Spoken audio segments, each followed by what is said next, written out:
Hello SSC 2026 ব্যাচের ভাইয়া এবং আপুরা, আশা করি তোমরা ভালো আছো।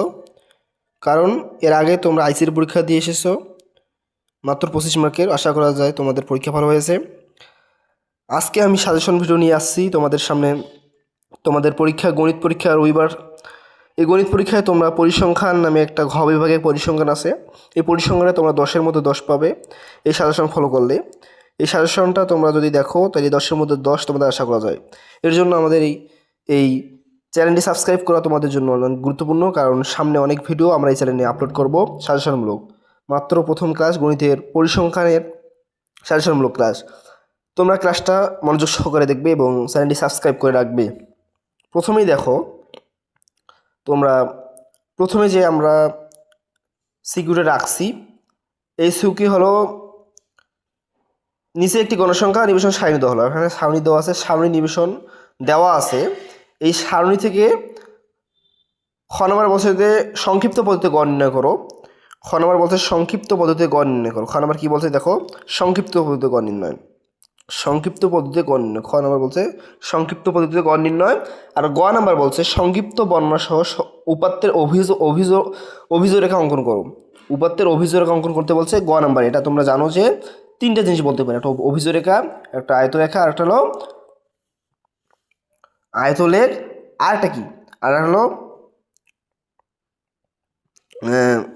গণসংখ্যা বহুভুজ। এই তিনটা তোমাদের অঙ্কন করতে পারবে। আর ক নাম্বার এসেছে সারণীটির মধ্যক শ্রেণীর মধ্যমান। সারণীটির মধ্যক শ্রেণীর মধ্যমান। আর গ নাম্বারটা এসেছে কি উপাত্তের অজীব রেখা অঙ্কন করো।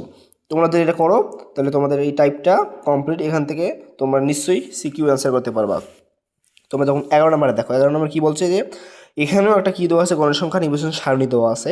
এই গণসংখ্যা নিবেশন সারণী থেকে ক নম্বর বলছে প্রচুরক শ্রেণীর মধ্যবিন্দু নির্ণয় করো। এই প্রচুরক শ্রেণীর মধ্যবিন্দু নির্ণয় করতে তোমরা অবশ্যই পারবা, কারণ এই সাজেশন ফলো করলে এইভাবেই পরীক্ষায় আসবে। প্রচুরক শ্রেণীর মধ্যবিন্দু নির্ণয় করো, এটা তোমরা করে ফেলবা। আর খ নম্বর দেখো তো প্রদত্ত সারণী থেকে মধ্যক নির্ণয় করো। খ নম্বর এখানে মধ্যক নির্ণয়ের অঙ্ক আসবে। খ নম্বরে আসে মধ্যক নির্ণয়। আর গ নম্বর বলছে কি প্রদত্ত সারণীতে সংক্ষিপ্ত গণসংখ্যা বহুভুজ অঙ্কন। এর আগে বলছিলাম 3 ধরনের থাকবে, গণসংখ্যা বহুভুজ, অজীব রেখা আর আয়তলেখ। 3 ধরনের প্রশ্নই থাকবে গ নম্বরে। আর ক্ষয় থাকতে পারে মধ্যক নির্ণয়, সংক্ষিপ্ত প্রকার। এইভাবেই প্রশ্ন থাকবে এই রিলেটেডে। আর যদি তোমরা চ্যানেলটি সাবস্ক্রাইব করো, তোমাদের অনুরোধ রইল যে চ্যানেলটি সাবস্ক্রাইব করো, তাহলে তোমরা এই টাইপটা কমপ্লিট হলো। এরপরে যে টাইপটা আসবে সেটা খুবই ইম্পর্টেন্ট। এখানে অনেক অঙ্ক দেওয়া আছে। তোমরা দেখো পরের টাইপটা। পরের টাইপে বলা হয়েছে যে এখানে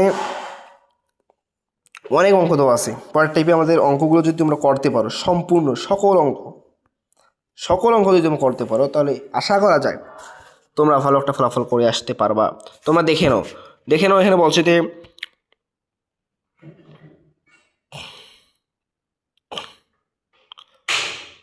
দেখো তোমরা এখানে কি বলছে। এখানে বলছে যে আমরা ক নাম্বার বাদ দিলাম, আমরা খ নাম্বার থেকে শুরু করবো। খ নাম্বার বলছে সারণী থেকে গড় নির্ণয় করো। এর আগে দেখে গেছিলেন। গড় নাম্বার বলছে গণসংখ্যা বহুভুজ অঙ্কন করো। আবার কয়ে বলছে সারণীতে মধ্যক নির্ণয় করো। খ নাম্বার সংক্ষিপ্ত গড় নির্ণয় করো। তারপর বলছে উপাত্তর অজীব রেখা অঙ্কন করো।